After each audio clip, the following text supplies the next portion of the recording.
In this tutorial, I'll show you how to use the Sora by OpenAI app. And if this video does find you helpful, please consider subscribing and liking the video, as it does mean a lot to the channel. So all that you want to do is go over and you want to search up Sora 2, and you will see Sora by OpenAI, just like how I see right here.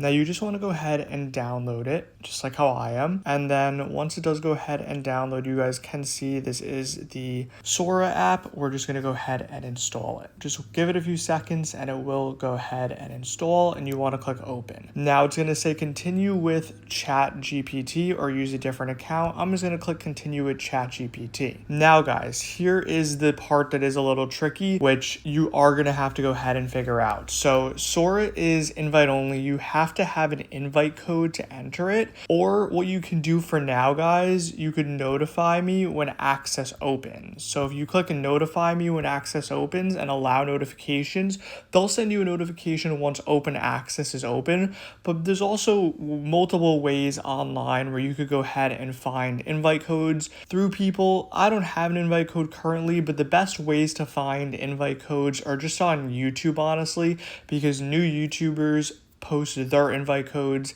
and if you're like the first ones to some people's videos, unfortunately I don't have any, but you can get them. If I did have any, I would only be able to give out like 4 to 5, which isn't the greatest, but you just want to go ahead and basically find them as soon as the YouTube videos are out. They're also like on Twitch, I heard, and you can find them on different platforms, and then just keep trying, and once you find one, you can use the Sora app, or they'll notify you when it's ready.